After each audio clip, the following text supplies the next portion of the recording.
seeing a muscular black male dragging rundown Four's body down the stairs after he had been shot. What?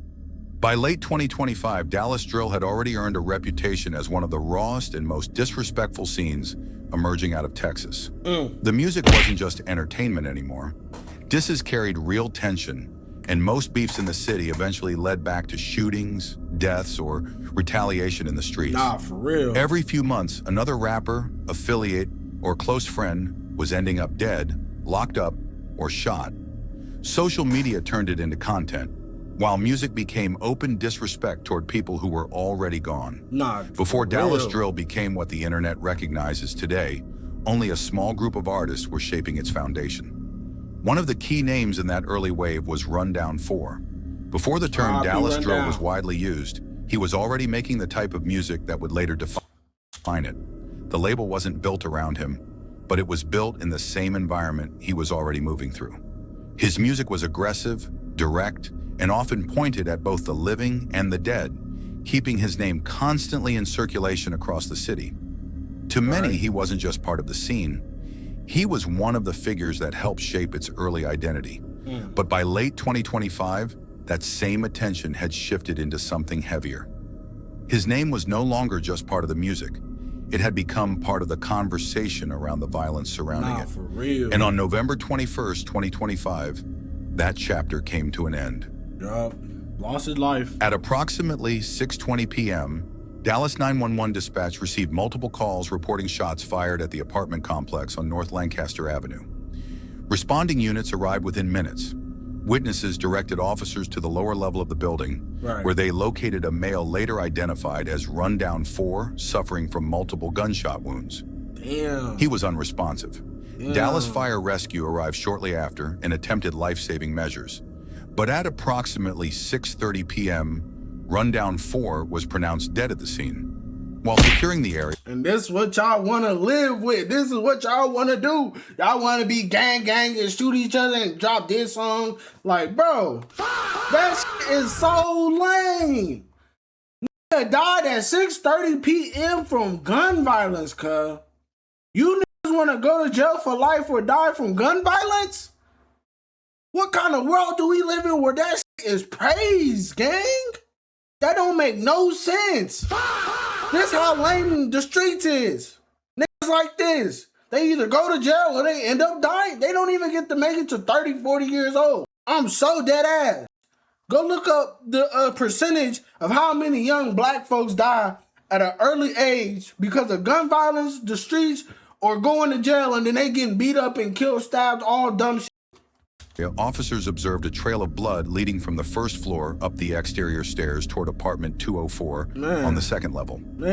Following that trail, detectives discovered multiple spent shell casings scattered directly outside the apartment door. The unit was cleared and secured. No suspects were located inside. By the time law enforcement entered the building, whoever was involved had already fled the scene. Detective A. Joslin was assigned as the lead investigator and responded directly to the scene. Upon arrival, he conducted a walkthrough alongside responding officers, confirming the initial observations: a fatal shooting at the lower level of the complex and a blood trail leading upward toward apartment 204. A visible blood trail stretched from the first floor entrance area and led upward along the exterior stairs toward the second level. At the top of the stairs, investigators located multiple spent shell casings scattered directly outside apartment 204. The apartment was immediately secured and cleared. No individuals were found inside. From there, investigators began working backward, identifying who had been inside the apartment before the shooting. Officers made contact with residents in the surrounding units. One neighbor, Johnny Ruiz from apartment 205, stated he only knew the occupant of apartment 204 as a black female known as Frankie. At that point, apartment 204 became the central focus of the investigation. A search warrant was obtained and executed on the residence. Inside the apartment, investigators recovered multiple pieces of identification belonging to different individuals, including a Texas birth certificate and several state-issued identification cards. One belonged to Kadarius Capples. Another belonged to Justin Taylor, born November 18, 2000. Investigators also recovered a Samsung Android phone near the second floor stairwell area. All items were collected as evidence. With physical evidence recovered from the scene, Detective Jocelyn began the process of identifying and locating individuals connected to apartment 204. The following day, investigators brought Furchester Bradford, also known as Frankie, in for questioning. Bradford confirmed she leased apartment 204, the same location where Rundown 4 was last seen alive. She stated she had left the apartment earlier that afternoon around 3 p.m. for work. According to her, multiple people were still inside at the time, including Rundown 4, Justin Taylor, Kadarius Capples, and others who came in and out throughout the day. She described the environment as normal at the time, people hanging out inside, moving between rooms, and spending time on the second-floor balcony overlooking the parking lot below. Nothing stood out to her as unusual, and she stated she had no knowledge of any conflict before leaving. But after news of the shooting broke, Bradford told investigators she began receiving information about what had taken place inside her apartment. Initially, she claimed she did not know who was responsible. However, as questioning continued, she stated that Kadarius Capples told her Justin Taylor was the shooter. Investigators then showed her a photograph of Justin Taylor from Dallas County records. She identified him as JBO or Jabo, someone who had been staying at the apartment for roughly a month. She also confirmed the Samsung phone recovered from the scene appeared to belong to him. By the end of the interview, Justin Taylor had become a primary suspect. In the hours following the shooting, an additional claim surfaced. An anonymous witness inside the apartment complex reported seeing a muscular black male dragging Rundown 4's body down the stairs after he had been shot. What? The details spread quickly beyond... No way! Them boys did that nigga work. Oh my goodness! What? They dragged that nigga by...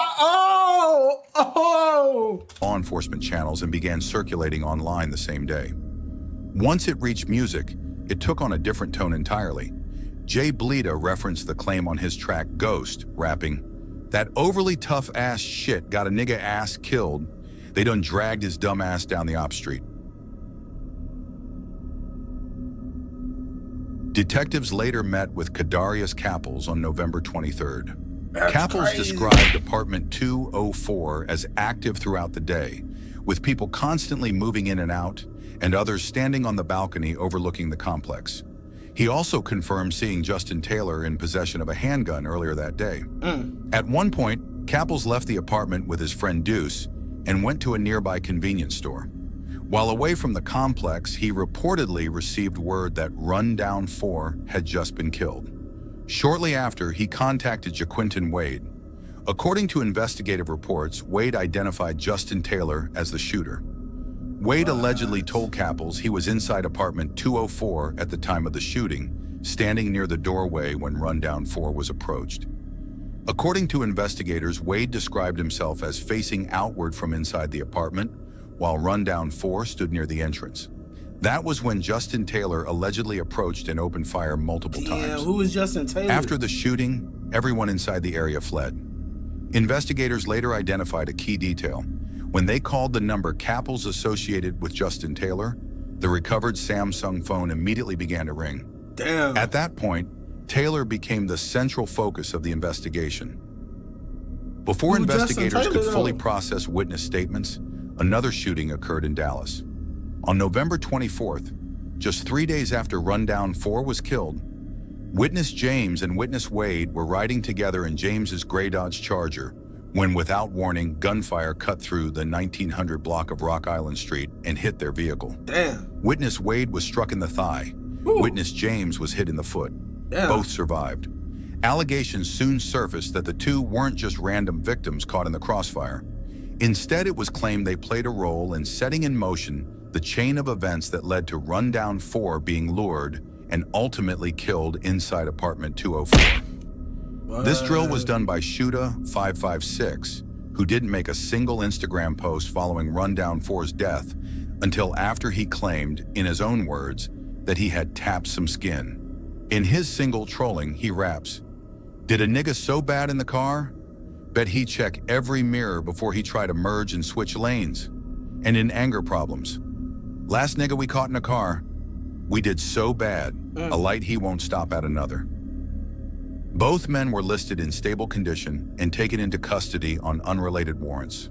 After receiving medical treatment, they were transported directly to Dallas Police Headquarters and separated. I know that's got a second. Imagine getting tapped, but imagine getting your skin tapped, and then you go to the hospital and find out you got warrants.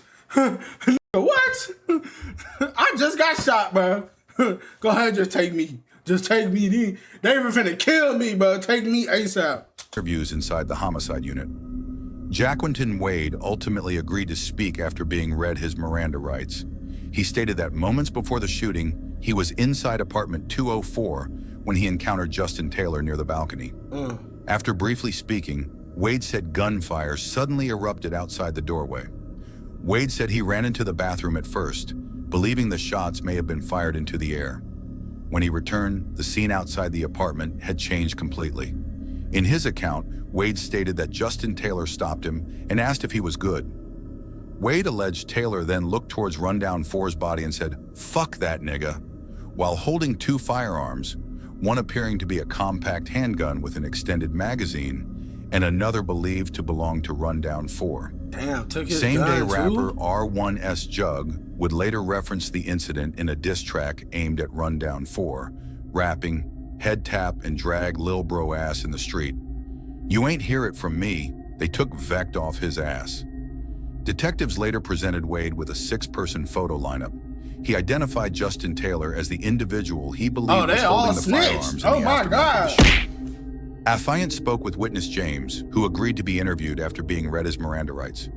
Witness James stated he had known Rundown 4 through a mutual friend and had only known him personally for about a month. He stated that around 1 p.m., Rundown 4 contacted him and asked to be picked up in DeSoto. James agreed, and the two later arrived at 810 Lancaster Avenue, where they spent time at the apartment. Witness James stated the apartment belonged to witness Bradford, who he also knew through a mutual friend. James then provided a detailed account of the events surrounding the offense. He stated that he was sitting in the car with Rundown 4 when Rundown 4 went back upstairs to apartment 204 to get a drink. James remained downstairs smoking a cigarette near the vehicle. Moments later, James reported hearing 2 to 3 gunshots coming from the direction of the apartment. Damn. He exited the vehicle and looked up toward the second floor, where he observed Rundown 4 lying motionless. James also stated he saw Justin Taylor standing nearby holding a firearm. According to James, Justin then began going through Rundown 4's pockets immediately after the shooting. It is also alleged that in the aftermath, he not only searched the body, but ran in Rundown 4's mouth, taking his grills, chain, and watch. James stated he did not hear any argument or disturbance prior to the gunfight. He further stated that while he remained downstairs, witness Wade and witness Brown were upstairs at the time of the incident. James stated he left the scene shortly after and went directly home.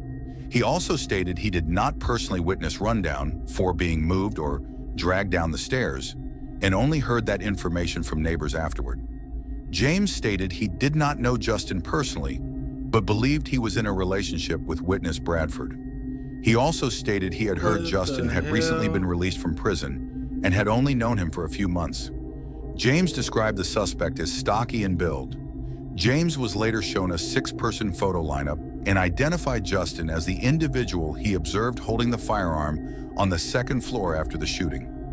Based on witness statements, physical evidence, and photo identification, investigators believe suspect Justin Taylor was responsible for the murder of Rundown 4, but another detail surrounding the case only deepened the controversy.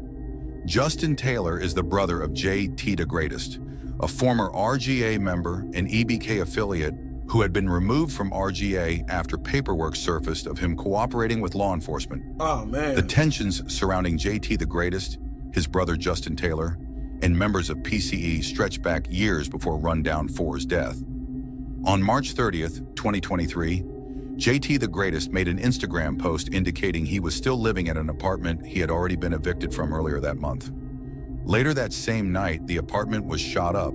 Although JT no longer lived there, PCE member Backdoor Blow repeatedly fired into the residence after the location was posted online. He lost. He set them boys. Oh my, bro. He literally probably lied just so they could go shoot it up and the police came watch. Authorities later charged Backdoor Blow in connection with the shooting resulting in a 6-year prison sentence. Damn. By the time November 2025 arrived, the bad blood between the two sides was already well established. Rundown 4 was around his killer for most of that day, someone he had been in long-standing tension with, yet never appeared to recognize in that moment. According to accounts, they were together, listening to music, even smoking, and casually interacting like nothing was wrong. All the way up until Justin decided to go with his move. 19 days later, on December 10th, 2025, Justin Taylor was arrested for the murder of Rundown 4. That boy looked like Tyreek His Hill. bond was set at $500,000. Damn, 500,000. Wow.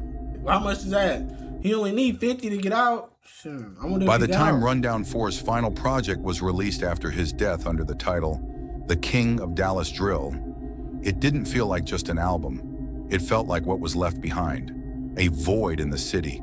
A void in Dallas Drill. Something that couldn't be replaced.